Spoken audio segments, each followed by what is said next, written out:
السميع العليم صدق الله العظيم. Assalamu alaikum wa rahmatullahi wa barakatuh. A'udhu billahi minash shaitanir rajim. Bismillah, alhamdulillah, wassalatu wassalamu ala rasulillah. We begin as always in the name of Allah, and we send His peace and blessings upon the beloved messenger, his family, his companions, his followers until the day of judgment, and we ask Allah to make all of us amongst that following. Ameen. I begin with the supplication of Musa alayhi salam, Rabbi shrah li sadri wa yassir li amri wahlul uqdatam min lisani yafqahu qawli. Lord, open my chest and tie the knots in my tongue and allow the people to understand me. Ameen. I wanted to introduce both our speakers as well as the topic that we're addressing. If you looked at the flyer, the topic was African American history. I believe Muslim African American history, legacy of fusing faith with service. And I think that's something that we thought about critically for a while before we came up with that. Because if we look at the history of Islam in America, first of all, the history of Islam in America is predominantly the history of African American Muslims. And the reason why I wanted to start off by sharing this was so that we can have an understanding of the topic that our two dear brothers are here to address. The topic of mass incarceration and the school to prison pipeline. But why is that important to us? Why is that important to us if we don't live in South Dallas? If those statistics which these brothers are going to share do not apply to the kids in our home, do not apply to our nephews, our grandchildren, they don't apply to us. So why should we care about it? And the reason is we look back at the life of the Prophet Muhammad sallallahu alaihi wasallam, and we really have to zone out of everything that we see around us, zone out of our reality, and go back into the footsteps of the Prophet Muhammad sallallahu alaihi wasallam. That when he receives this revelation and he begins to go out and invite the people to Tawheed, invite the people to the oneness of Allah, I want you to ask yourself a question, that as he is telling the people to stop worshiping idols, as he is telling the people to worship your Creator and prepare for the day of judgment, why is he at the same time speaking out against people who bury their children alive, bury their daughters alive? Why is this such an intimate part of his message?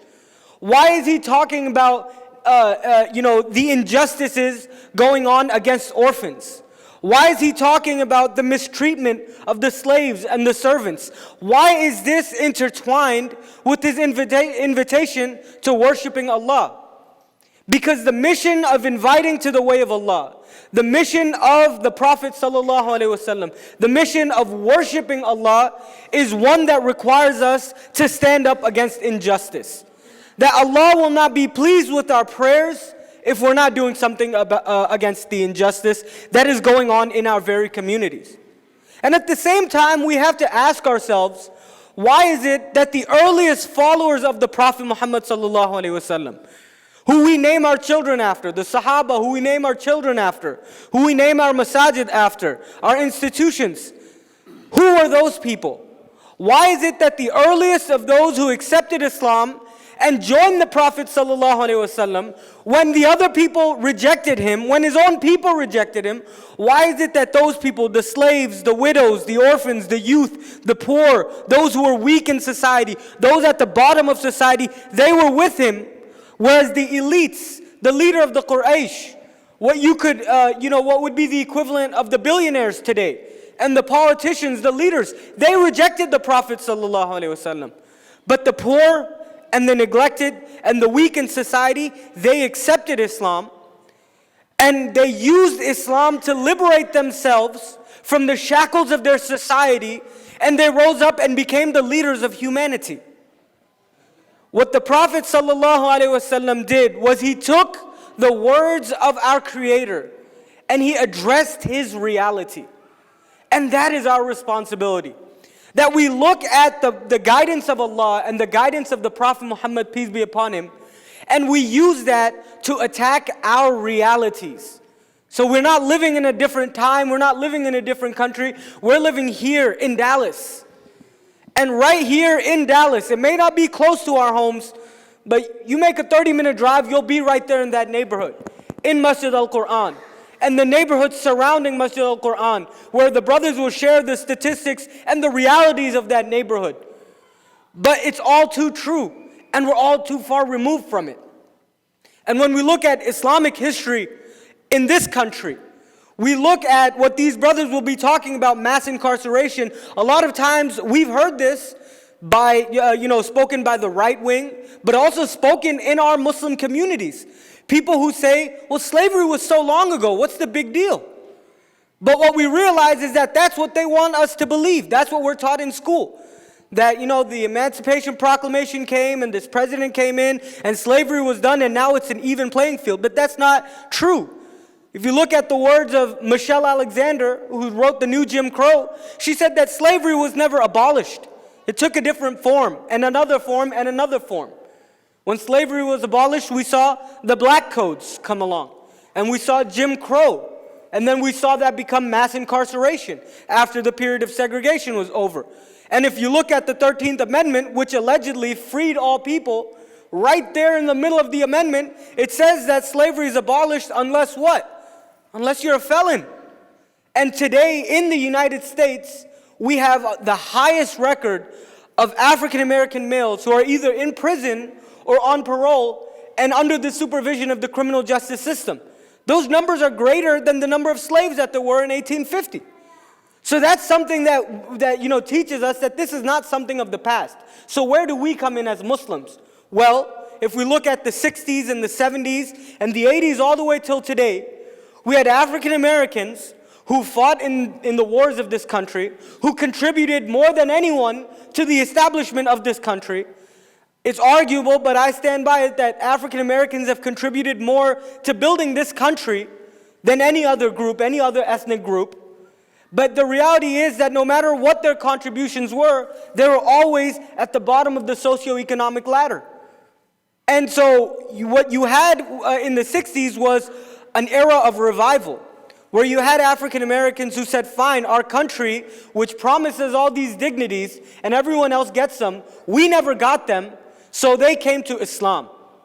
Because Islam gave them the dignity which nothing else gave them in this country. Allah gave them their dignity. Allah gave them their liberation. Not the fellow Muslims, not Muslims from overseas. No, they found Allah guided them to Islam. This is one of the greatest miracles that we have witnessed.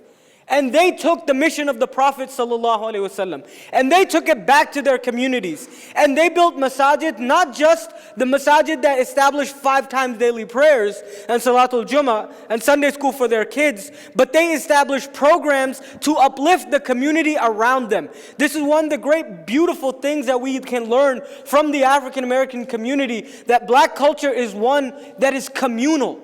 That you take something good and you take it back to your people. And this is something that the black Muslim community personified. And then we fast forward and we saw great movements come. And this program is not about that topic, or else we can talk about that also. Perhaps in a few months we can call those brothers who talk about how they established constitution-based organizations, where they dedicated their lives to serving their community through Islam. But what we saw was a community which went back and served their people.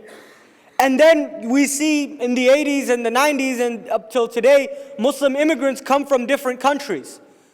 And if you were to think about, you already have African American Muslims who are doing so much work and still battling the racism in this country. And now you have just planefuls, thousands upon thousands of Muslims coming from overseas who will easily be able to, navigate the educational system and the corporate structures, because we don't have, us as immigrant Muslims or children of immigrant Muslims, we don't have to cross those barriers, right? We don't have to deal with redlining or anything like that. We don't have discrimination like that against us to that level. So if you were to say that now you're going to have this economically rich community come in, and you already have the African American Muslim community here, if we were to work together, who can hold us back? Nobody. But what we see now in 2020 is that hasn't happened. There's a major disconnect. And so hopefully this is one of many steps that ICNA is taking to try to bridge that gap. As we're going to hear from these brothers, they're doing excellent work, but they can't do it alone. And when we when myself and the other brother, when we went down to Masjid al-Quran and we met them, we thought to ourselves, this is exactly what we need. So what can we do to help you brothers out? So like I said, they're going to be talking. I apologize for taking so much time. Our first speaker will be Imam Sharif. He's the Imam of Masjid al-Quran. He holds a master's in public administration. He's an educator in South Dallas, and he counsels and helps young brothers and sisters in that community, especially those who are already going through the criminal justice system, how to help them escape that, and also working with children to avoid that altogether. So I ask that we all give these brothers our attention. He'll be speaking about mass incarceration. And afterwards, we'll have a question and answer session, inshallah. Assalamu alaikum. Thank you very, very much, brother, for that wonderful, wonderful opening.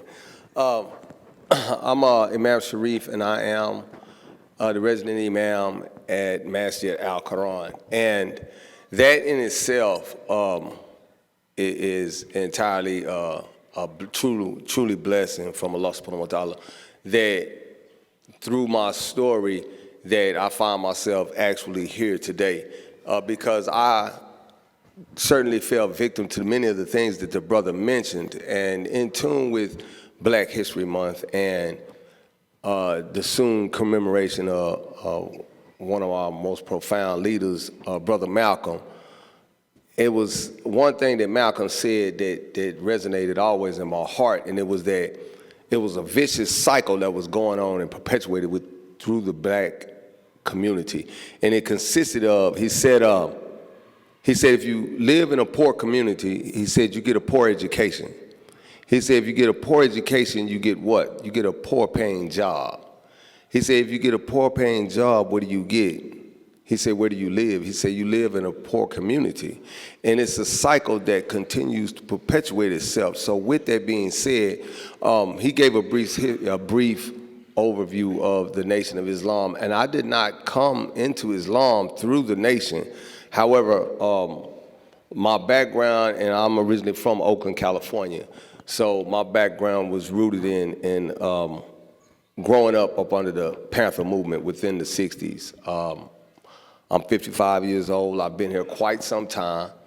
And when I say I've been subjected to the things that came forward from them, from the 60s, such as integration itself and the plight that I went through going from one setting of an educator into another, and how that hindered my growth, and how they fooled me into believing I was something other than I was.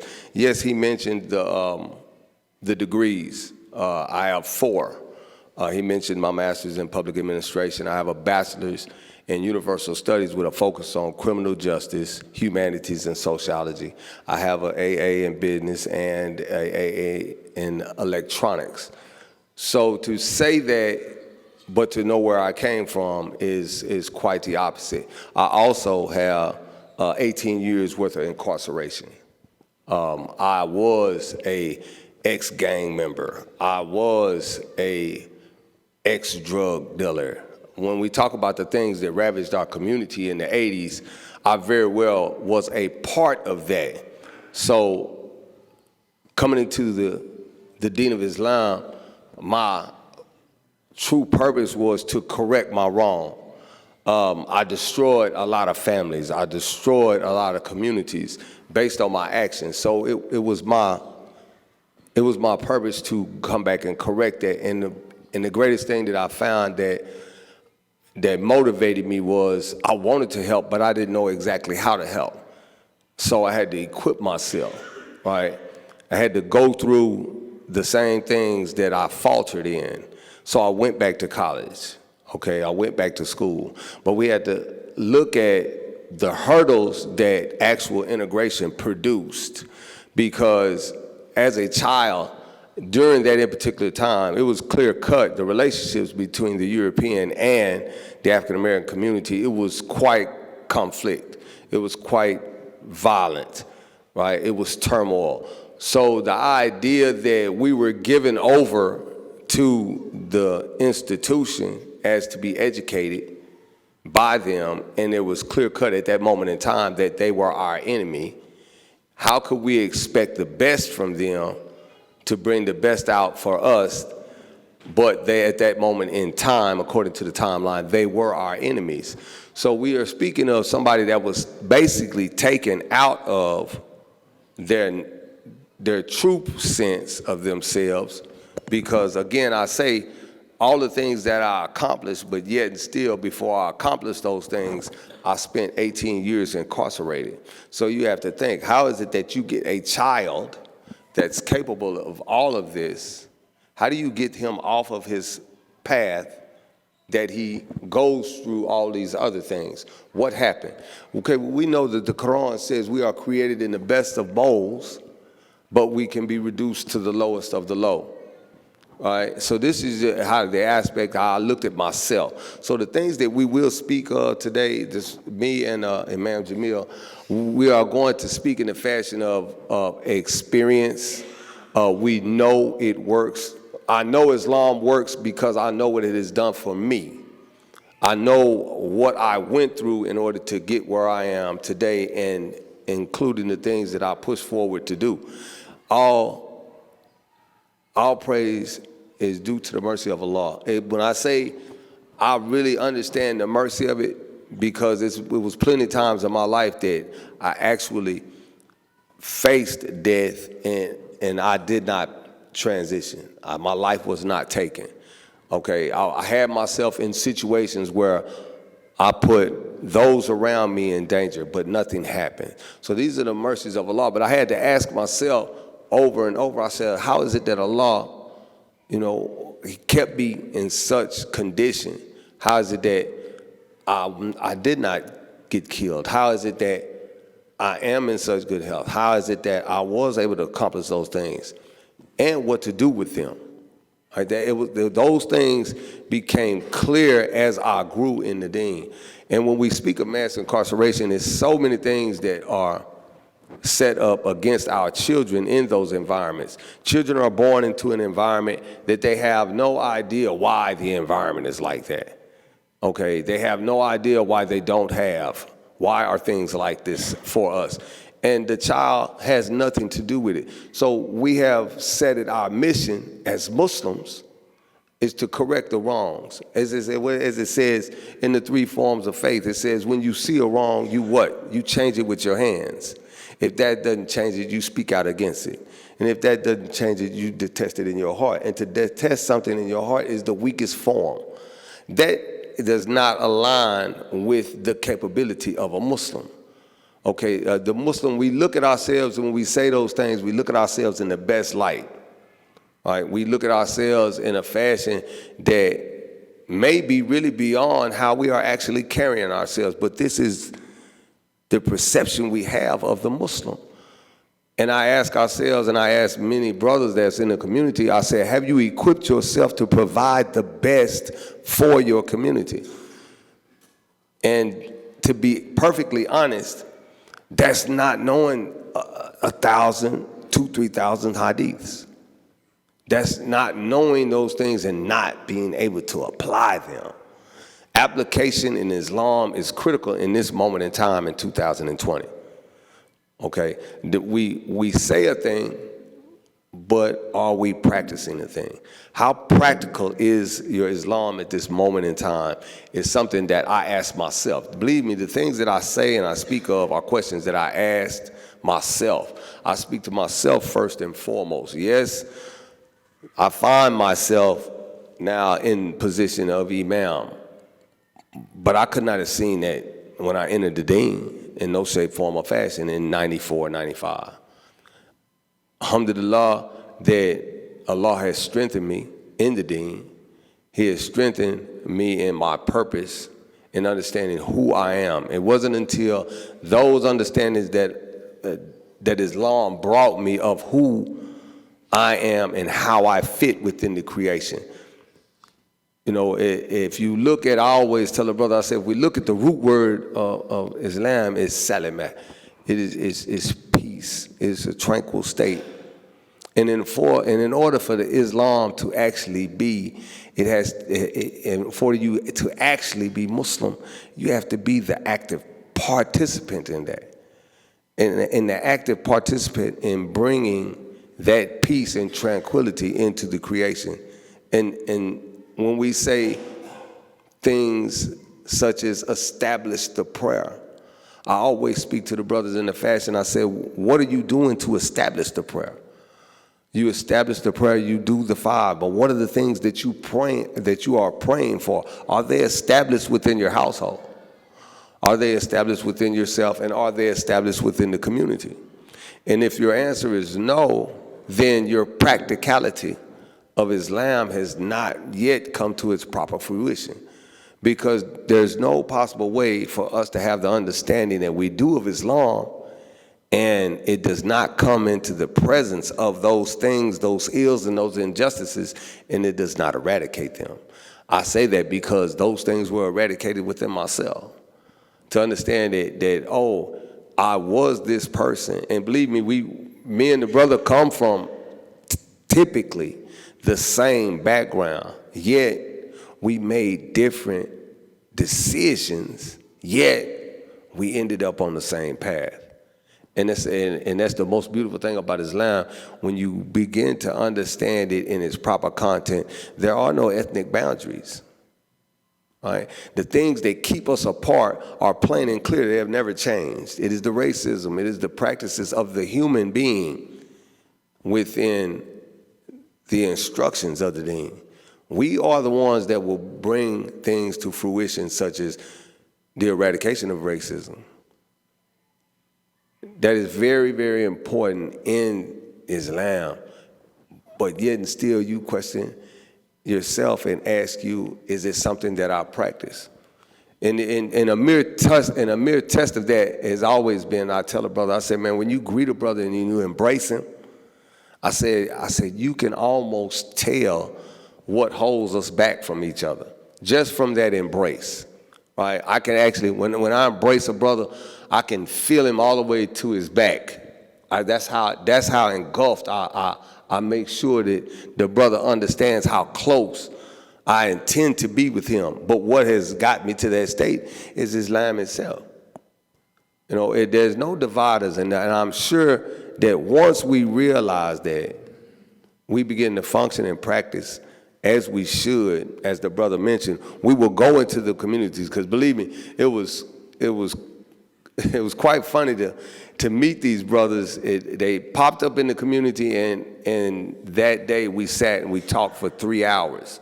He mentioned, as we had something to eat earlier, he said, the same thing happened when we met. He said, we met, we talked, and your food got cold, because we talked the entire time.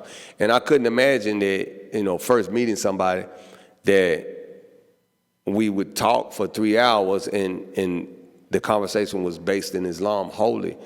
And that I can say I really appreciate the brother bringing us, understanding that the things that the African American community are going through is built for Islam to come in and change. If you would like to see your work, go in an area where your work can be done. It's very difficult for you to practice a thing, and there's no need in some senses. And that's something that you will surely understand once you begin to become a part of. Islam is not his, mine, or anybody as it's just for me. So we shouldn't function in that capacity. Allah consistently reminds us in Quran where it says, what did you do with the things that I blessed you with? Did you spend out of your wealth accordingly into practice with Islam? Have you provided for those that are without? Surah 93 is a surah that I consistently always recite, because those individuals that are spoke of within that surah, I have actually been each time. I've been the orphan. I've been the wayfarer. I've been the person in need. And I can honestly say Islam provided me all that I needed. Like, it provided me the understanding that in order for the things that I profess I need, I began to gain the understanding where I fit in. Where do you fit into your prayer? The attributes of Allah are brought forth by the creation. Allah tells us to look into the creation in order to understand. We would not understand what mercy is until somebody showed us, till somebody exemplified it. We would not know charity if somebody did not show us or exemplify it. These are the things that when you speak a thing, you check yourself. Align your Islam that you say you practice and align it with the book. Does it coincide? Right? Is it bringing things to fruition that you're speaking of? I tell brothers all the time, I said, the things that we read, the things that we study about the Prophet sallallahu alaihi wasallam, I said, how is it that we have not been able to bring that environment into fruition? Then something's missing. Okay? 1 + 1 = 2. You have to have each one in order to gain the two. So we read and we study. Where does the practicality come in? That's the most important thing. And if you are able, then you should. Allah did not bless you with that which you have for yourself. Allah blessed you with an abundance in order for you to provide. Everybody cannot be a leader. Everybody cannot be an inventor. But an inventor can do what? He creates employment. Right? That which Allah blessed you with, He blessed you with it for a reason. You know, and it's been said, and I'm sure that we've heard it, you know, with greatness comes with great responsibility.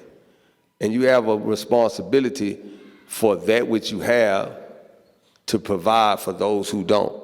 And to understand why they don't is very important as to why, what will motivate you.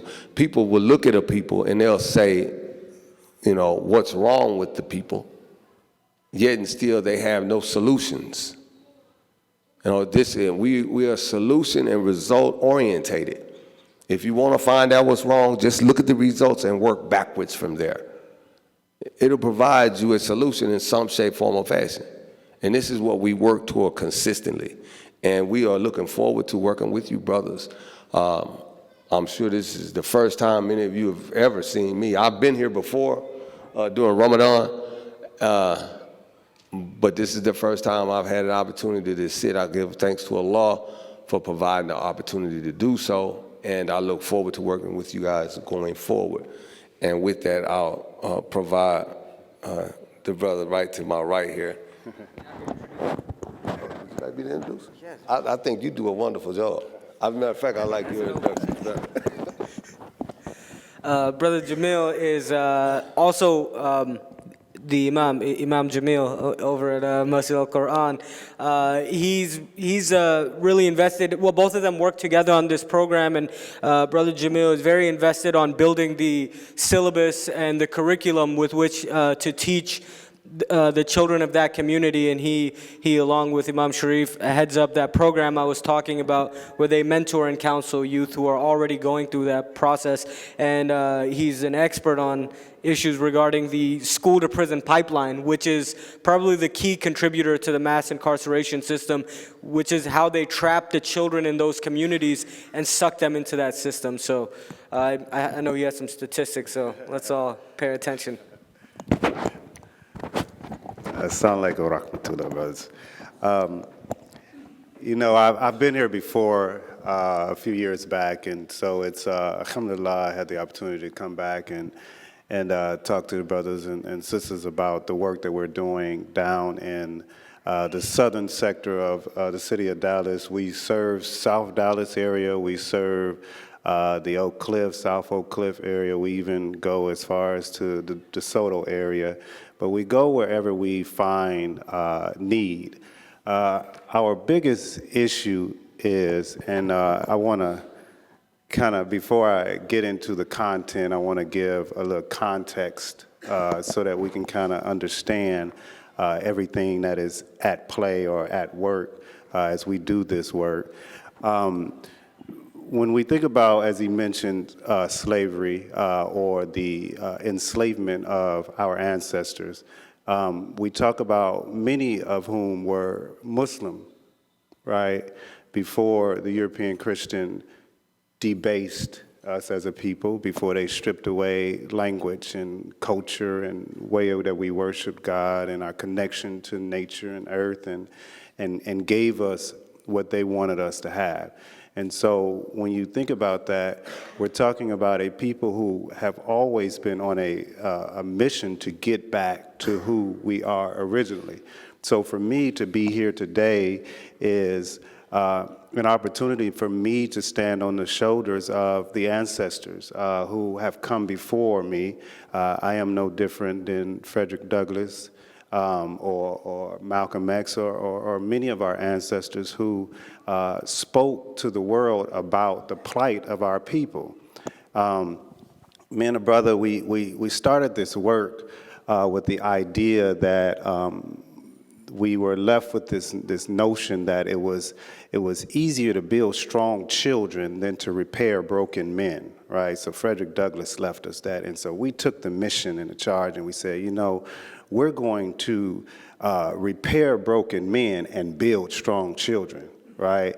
And so you have to understand that what we experienced as a people, the trauma that was imposed on us throughout the enslavement period, left psychological, spiritual, and physical trauma, meaning we had wounds that we had to heal. And what that required us to do was to get into the things that impacted us, that affected us, that broke up our communications, our relationships. Why are our families broken? Why can't we get along with our women? Why can't we raise our children properly? We as men decided that we wanted to come together and do this work. And so we focus specifically on, as Brother said, we always lead with the surah that talks about the orphan, right? Because poverty has a way of creating orphans. And the poverty is just an extension from the plantation, the slavery.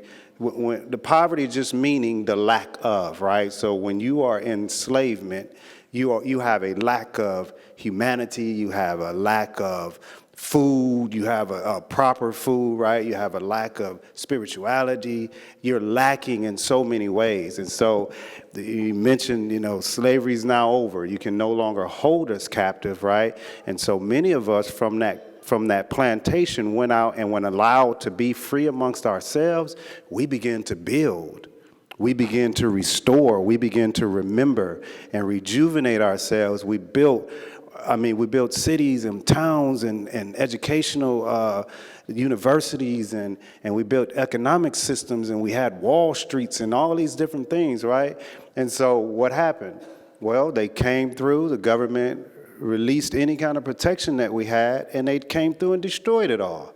So here we are, we got to start back over from scratch. Then they imposed, as he said, the Jim Crow laws and the black codes and all of this, and we spent another 50 years trying to get enough energy up. You know, we always say it's the 50, 100-year, 150-year energy. It just keeps coming back, where we muster up enough strength to come together and say, okay, we're going to push the struggle a little bit further, right? And so the 60s come up, and we push and we push and we push, and we get the civil rights package, right? So, hey, we made it, right? But as the brother mentioned, what Martin Luther King towards the end said, you know, I fear that I've kind of marched my people into a burning house, right? Because you're turning your children over to be educated by the same people that's showing you that they hate you. Right? So my brother goes through that process. Now, he's a little older than I am. I'm 44, so it doesn't hit me until the 80s roll around. So I'm the 80s and 90s, and I'm in school, right? And I'm in school in the hood, right? We're in the ghetto, so, you know, poverty is everywhere. Well, what do we have now? Well, how are you going to make some money? Well, we're going to flood it with drugs, right? We're going to flood the community with drugs. We're going to flood the community with guns. Right? So all they're going to do is sell drugs to make money, and they're going to kill each other over it. And that's exactly what I grew up. So you can imagine me, my sons are here. I got an 8-year-old. I'm 8 years old, 9 years old. I'm in a community. There's drugs everywhere. There's violence everywhere. We're in school. They're shooting up. You know, it's a lot going on, right? So I am a child of that reality, right? And it inflicts wounds upon you to be a child and have to live through those types of circumstances. Right? And so we go through it, and all of this is being, I don't know if you know, but all of this is being fueled by a war overseas. So we got to understand that what we're dealing with is not in isolation. That's why I'm trying to give you a little context for the content. This is happening because the government has policies, right? They're putting things in place. Hillary Clinton essentially said that the black male was a super predator. Now, what do you do when in the height of drugs and gun violence, right? Mass incarceration is starting. Her husband, Bill Clinton, is eroding all social programs and school activities where you can learn skills and trades. They're taking away a lot of the few resources that we had in the community. They're stripping them away. We don't have any kind of economics, so drugs become the economics for the community, right? There's a famous rapper who puts out, our music was our way of communicating. Famous rapper Tupac said, instead of a war on drugs, right? Instead of a war on poverty, they have a war on drugs so the police can bother me. So think about that. Instead of saying that poverty is the problem, they said they put the drugs in and say drugs is the problem, then create us as drug dealers. So here now you have the beginning of another wave of mass incarceration, or a way to reestablish slavery, right, through the prison industrial complex. Well, now we have the upgrade of that, where we're in a state now where we have the prison industrial complex, $1 billion, traded on Wall Street. You know, you can go invest if you want to, and you can own a piece. You know, they're spending more money to incarcerate than to educate, right? We know that. I do have some statistics that I want to kind of share just so you can understand that we're dealing with an economic, right, issue, because we're not naturally lawbreakers, right? We're not naturally, as the brother said, we both come from similar backgrounds, but we chose different things. I've never been incarcerated before. I have no record at all, right, of violating any law. I took the school route, right? I had some really good mentors and coaches and community programs that I got involved in. My mother was my mother's here. How you doing? My mother, would work to make sure that I was involved at the Boys and Girls Club. So I was the type that I would try to get into those safe spaces because the community was dangerous, right? It easily can get wrapped up into gangs and drugs and things of that nature and end up incarcerated. But like I said, I took a different route. But I do want you to see that in Dallas, it's very similar. I grew up in Milwaukee, Wisconsin. I'm from Gary, Indiana. Both cities hit very hard by economic collapse. Both hit very hard by drug addiction and violence. We had some of the highest murder rates in the country at one point in time. So I'm from those environments, and now I'm in Dallas, and I'm seeing the same thing. Now, I'm an educator by trade, right? So I teach. I've taught for 20 years, right? In the classroom, in urban schools, in the ghetto with poor kids who are essentially me, you know, right now. And so when I'm working with them with the idea of, I know what you're going through. But what I do is, because I am by the grace and mercy of Allah, subhanahu wa ta'ala, I was able to navigate that and cope and begin to go through a healing process for myself. The things that I reveal within myself that I'm able to heal, I can share it with them in this moment, right? Giving them the coping skills, giving them, you know, different ways of thinking that can help them process some of the obstacles that they're going through, navigating the same poverty traps that I grew up in. So we're dealing with poverty, and so I'm just going to read off a couple of, this is a book that I received in my community work, Prosperity Now. The work was funded by J.P. Morgan and Chase, and it talks about the racial wealth divide in Dallas. So there's this huge push for racial equity. And racial equity simply means that we know that educationally, economically, right, and politically, there's a huge disparity between blacks and whites, right, as far as how money is distributed, how power is distributed, how education is disseminated. There's a huge difference, right? And so here's some of the statistics that they put out. The unemployment rate is 7.5%. For black and African American, 3.1% for whites. So we're more than twice as much, unemployment rates are twice as higher. When we talk about creating value, and so we know that owning a house or a property, that's one of the major ways in which we own value. The median property value for the black or African American is $85,000, right? For the white, it's $295,000, right? And we're talking about in Dallas. So here's some of the disparities. College bachelor's degree. 11.3% of African Americans attain a bachelor's degree, compared to 34% of whites. And graduate school or profession, brother said he got a couple of masters. As far as the black community, 4.6% of us compared to 19.6% of whites. So as you see, there's this huge educational, economic, imbalance that we have, and so as we think about this work, we have to understand the context of everything that's going on. Now, the content of it all is that the brother and I are in the community, and as a part of the community, we know that our children, more than anything, they need programming, right? Because what happens is, when you talk about an orphan, you're talking about a child that is missing something. And fatherlessness is one of the most critical needs of our children, right? Many of their fathers are one out of every 3 black male will be incarcerated, right, by the time they reach adulthood. 1 out of 3, right? I remember sitting in a high school program, and it was me and 3 of my best friends, and they were reading statistics to us based on what the data was reading about us as black boys, right? And it said that out of the 4 of us, 1 of us was going to jail, 1 of us would be murdered, right? These are the statistics. They're saying 1 out of 4 will go to jail, 1 out of 4 will be murdered, right? 1 of you won't do anything with your life. You just won't be anything. And maybe 1 of you will have some form of success in your life. This is what they're telling us. We're in the audience and we're sitting there watching them. We're looking at it. We're young, so we're looking at each other, pointing at each other. It's going to be you. I'm gonna make it. But it's funny, but it's not funny, right? Right, because these are the statistics that they're feeding us about what our life's trajectories are.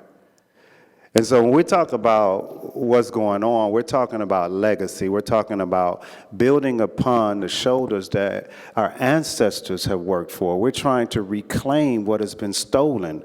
We're trying to add value to the community. We're trying to add value to our children.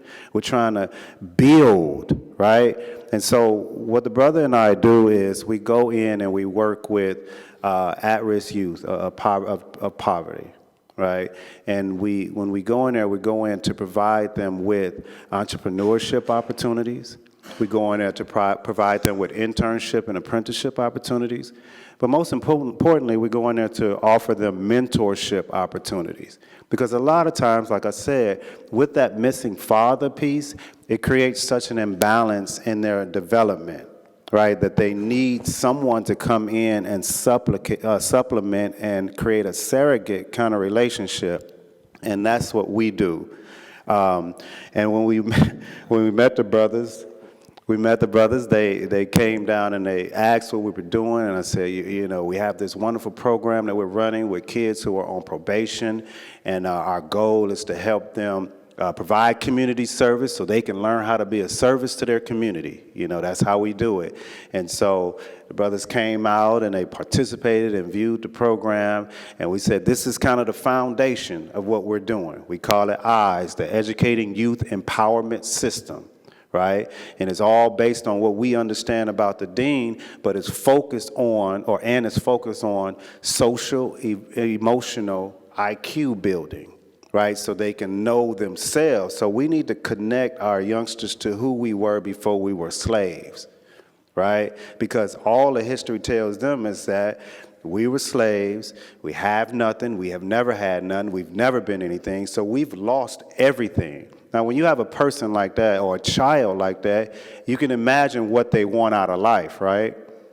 Right, brother said we used to want to be doctors and lawyers and, you know what I mean, all these wonderful things, right? But now all we can think of is I want to be a rapper or a basketball player. Why? Because that's what the imaging has told them, that all we can be is either play sports or do some entertaining.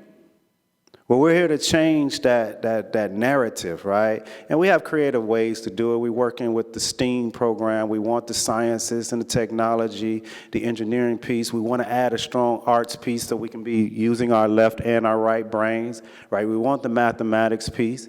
We want that for these children as well. We want them to get into coding and understand how the AI and the future will be able to also help our community. We want to teach them about self-sustaining opportunities of farming and growing. Like, there's so many different aspects of what we want to do. We need to bring mental health and basically physical health, how to eat, to live, and all of these different things to the community so that the children can grow up in a different environment with more opportunities, with a greater trajectory, and out basically breaking poverty.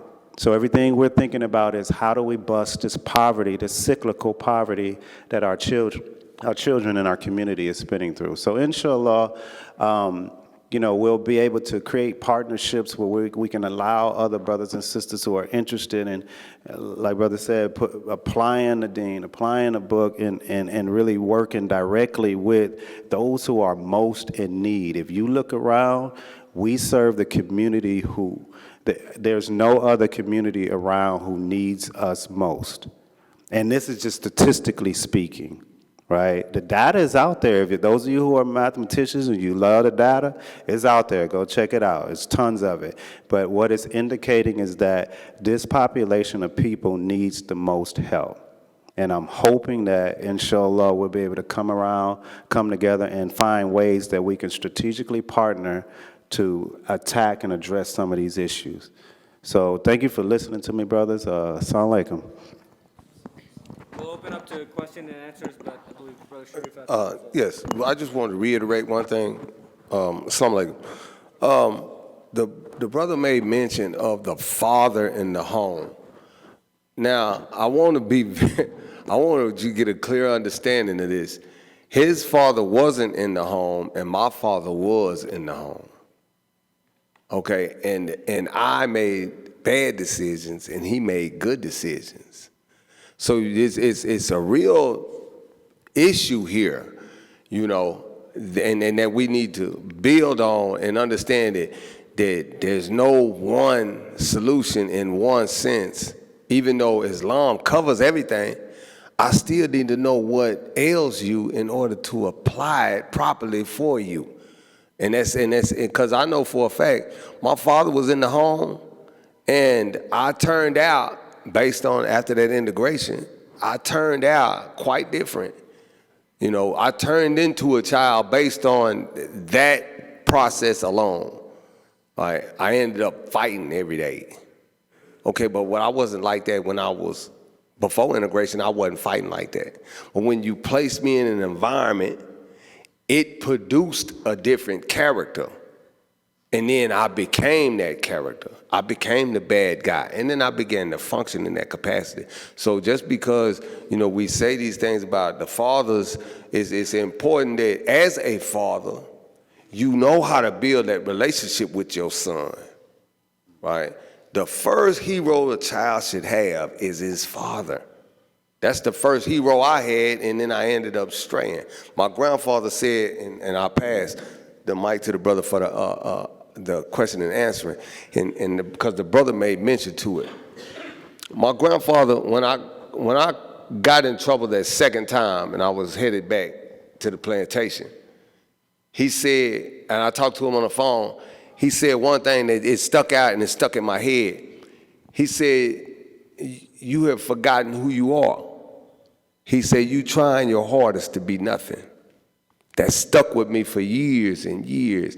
And it wasn't until my growth in Islam that I really understood exactly what he was saying. I had forgotten that which Allah, when he created me, what he created me on. I forgot what that was, and then I ended up something else. Assalamu alaikum.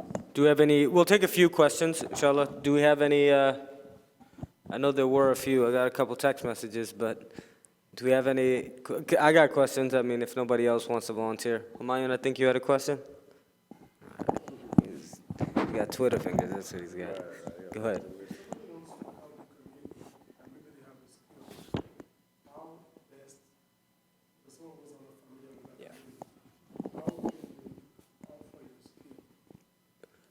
So I'll turn it over to the to both the brothers. Also, if you guys could mention a couple of the initiatives.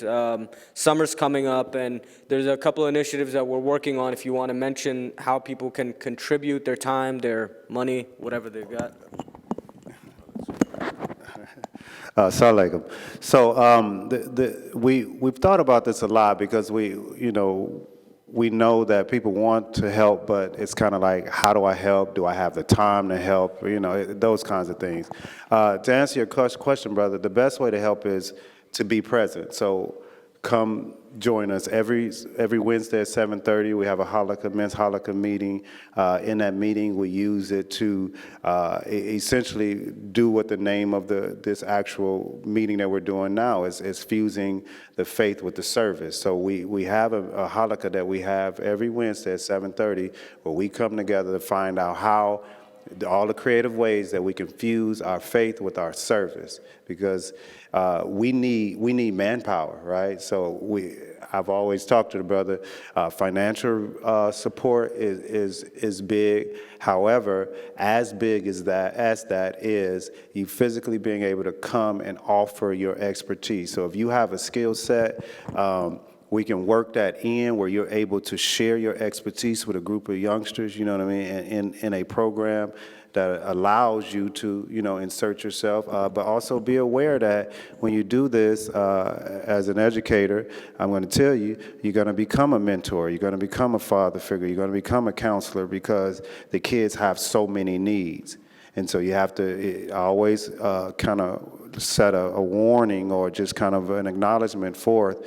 Know that when you come and you engage with these children that we're particularly talking about, the children of poverty, they will look for you, right? You will begin to mean something in their lives. You will become a fixture in their life in which they lean on and support, because remember, they're off balance because normally there's no father there. Right? And if there is a father, it's not one that's a Muslim, he's just not there. So you just know that you can come and help us in the process. You can come lend your expertise in any way that you see fit, brother. Any more questions? For those who didn't hear the question, the brother asked, how can we get involved? Which naturally, I think everyone wanted to know. One thing, just so you can know, if you want to put it in your GPS, it's Masjid al-Quran, 2420 Cedar Crest Boulevard. That way you can see kind of on the map where it is. It's 2420 Cedar Crest Boulevard. And if you type in Masjid al-Quran, it's right there on your GPS. You can find it. Interesting thing that happened, I was doing a presentation to one of the organizations, kind of telling them about what's going on. And so to give them perspective, I pulled up a map of, it said it's like on the city's website, the most violent neighborhoods in all of the city. And there's dark blue all the way to white. And like this masjid was like dead in the dark blue. But regardless, like when you go over there, you don't notice that. Faraz and I, we've gone there and stayed there very late at night. You don't notice that, right? Because that's what, I feel like that's something that's being perpetrated in the news. We hear about all this gun violence going on. But when you go over there and you meet with, they had a beautiful gathering last week. And it was, everyone talking about, look, we really just need to help our community by giving them opportunities. So the brother asked, what can we do to help? They have programs Specifically, I think you brothers might agree, if anyone is in counseling or can provide mental health counseling, as well as any educators that we have, if we have teachers, we're really going to need help this summer, inshallah. So if you know any teachers, we definitely could use, the more hands that we have, the better. And then obviously, resources are the most important thing. I was just telling the brothers that, or we were discussing really, if you look at, to be very frank, if you look at the amount of money that each masjid raises in Ramadan, it's pretty sad that these masjids, Masjid al-Quran, one of them, they're not able to raise the same amount of money as the rest of them. And I asked Brother Sharif on the drive here, if you guys did have this much money, $50,000, $60,000 to be able to fund towards activities. He didn't say they would do another construction or anything like that. He talked about, furthering the educational opportunities and the healthcare, in that community through the masjid. So these are a couple things. Do we have any other questions?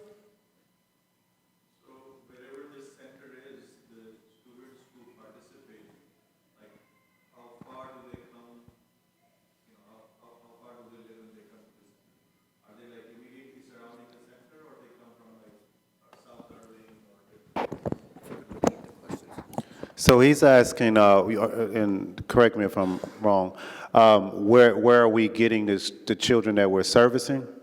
The goal is to work with the elementary schools and the high schools, middle schools that are in the area of the masjid in that community.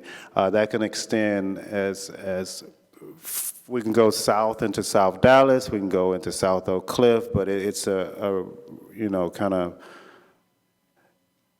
I think there's about 3 middle schools, about 3 elementary schools, and 3 high schools that we can get kids from that we're planning on targeting.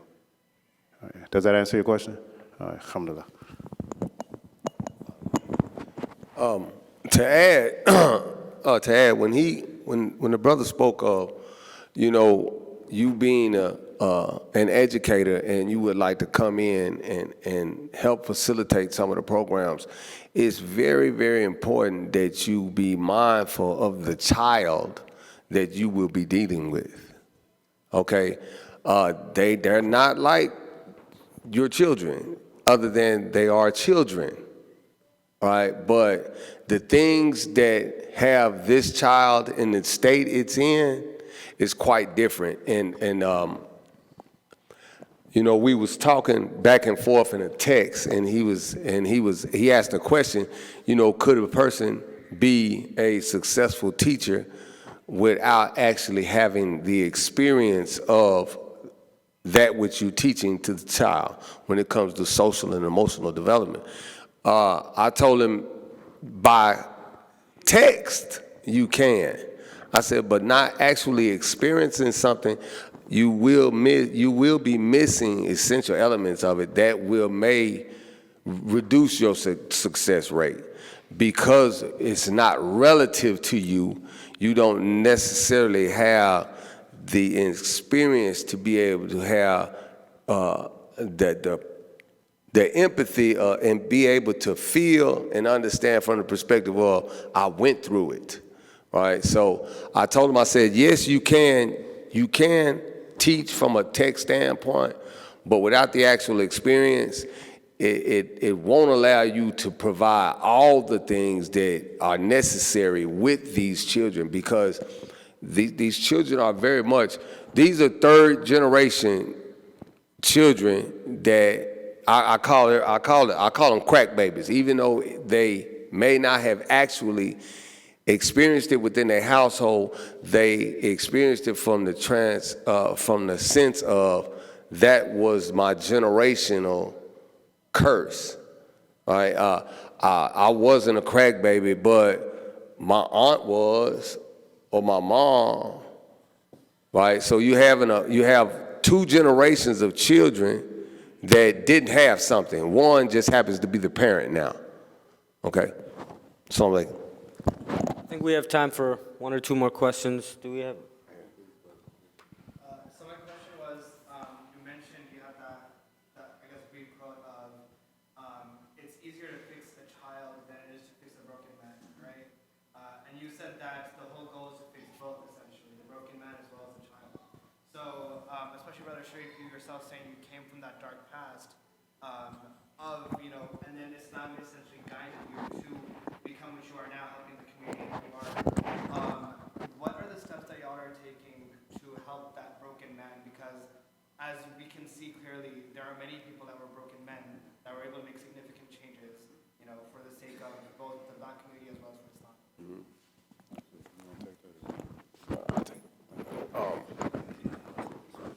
To repeat the question, he asked basically what were the steps that brought me out of my past to the point that we are now.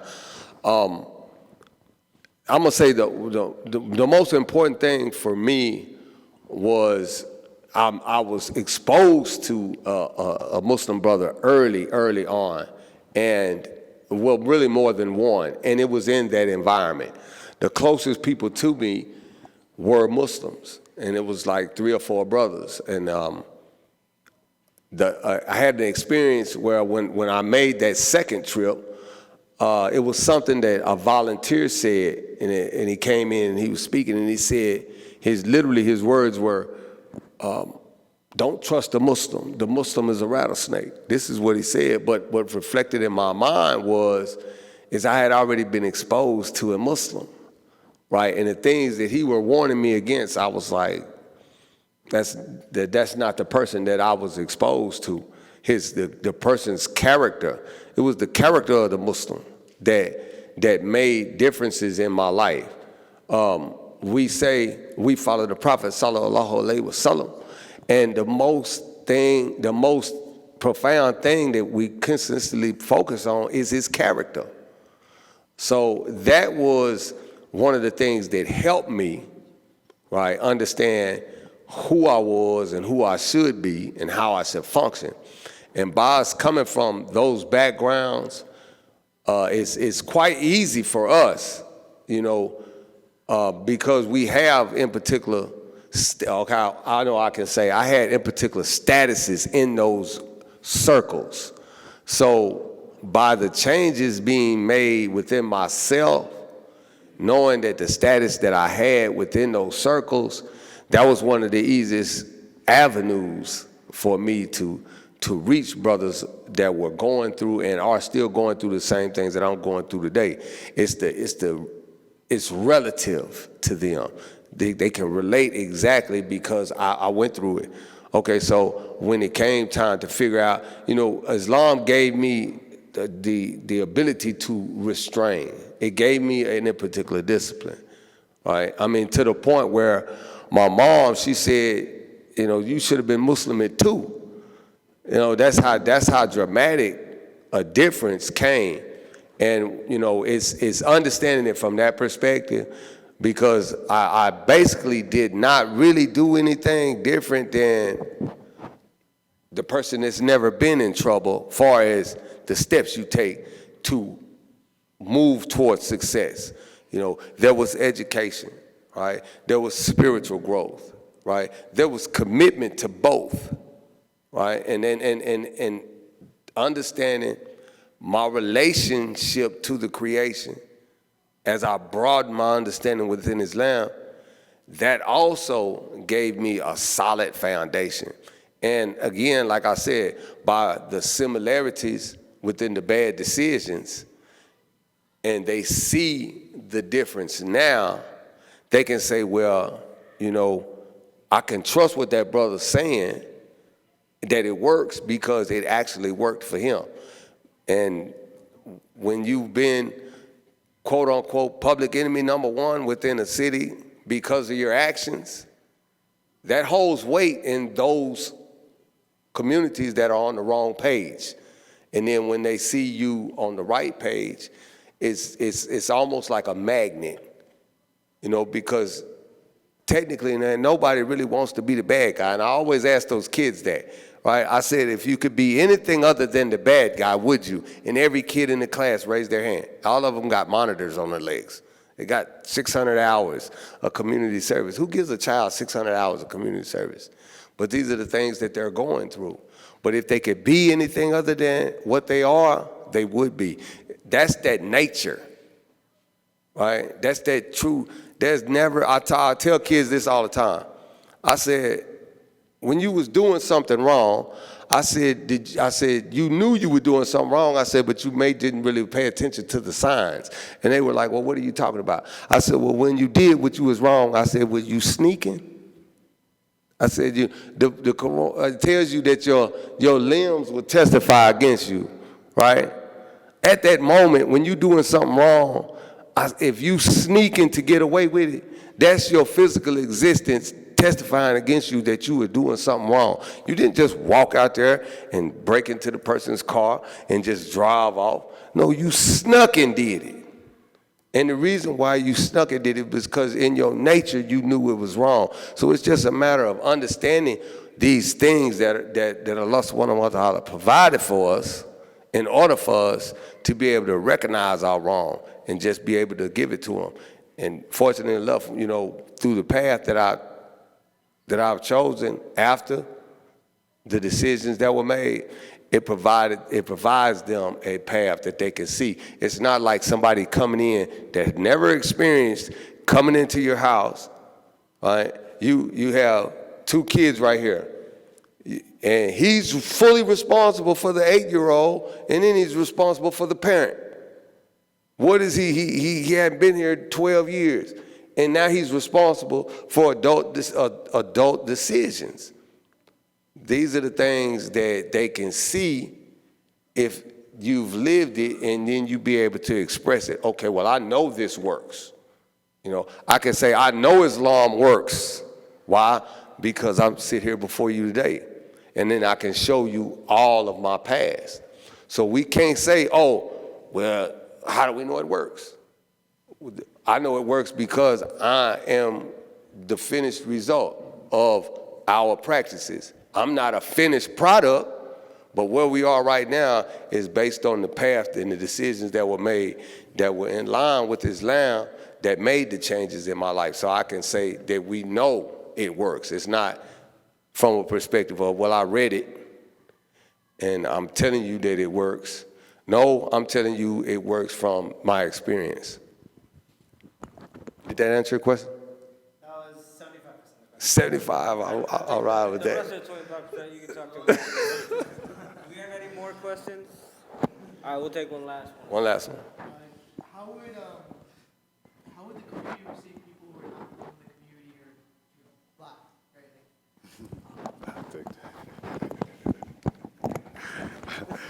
right? Sound like them. Yeah. It's all about the love, right? So we're people who feel. We're people who, when you're genuine and your heart is in the right place, and you have true compassion, you know what I mean? You have true empathy. You're not there to be patronizing. You're not there to have any kind of superiority complex, but you're there to really meet on a real human level. In your heart center with just love for what's right, love for what's just, wanting to truly be a servant of Allah subhanahu wa ta'ala. When you come in that energy, like brother said, when in the embrace alone, you know what I mean? You can feel if a brother truly or a sister truly loves, you know what I mean, what you are as a creation of the Most High. So I would always say, and I used to tell teachers that too, your relationship and the success of you being able to reach children will depend on what kind of rapport you build, what kind of love connection you make with your children. They need to know that you really want what's in their best interest, like you really there for the love. My kids were my students were my children. Right, personally, like I'm responsible. Parents would come to me, and there was one point in time, parents used to come to me and ask me to give them a couple of licks for them. You know what I mean? When we used to paddle back in the day, So I had, after school, teacher give me a report that he was doing something wrong in class. Come on, you got 2 licks. Let's go, And so, but it was always in the understanding that I'm rearing you like I rear my own children. You know what I mean? And so when you come in there, you have to come in the hood with love. The kids respond to those who love them. If they sense any kind of, you know what I mean, your spirit ain't right, your energy not right, your heart ain't right, you're not going to get far with them. So I just say if you can come with a good heart, you know, and really be the Muslim that in your most highest possession, you know, just, you know, you should be all right. You should be all right, inshallah. And to add, it's you know, funny you mentioned that. In tune with the topic that has been the running topic of the month at the masjid, loving someone for the sake of Allah subhanahu wa ta'ala. That in itself, you know, that's, to understand that properly, when you say you love someone for the sake of Allah, I ask brothers, what is that? Do you know what that is? Right? For the sake of Allah subhanahu wa ta'ala, and you love a brother because he fights injustice. Right? You love a brother because he practices his charity. You love a brother because of the cause of Allah subhanahu wa ta'ala.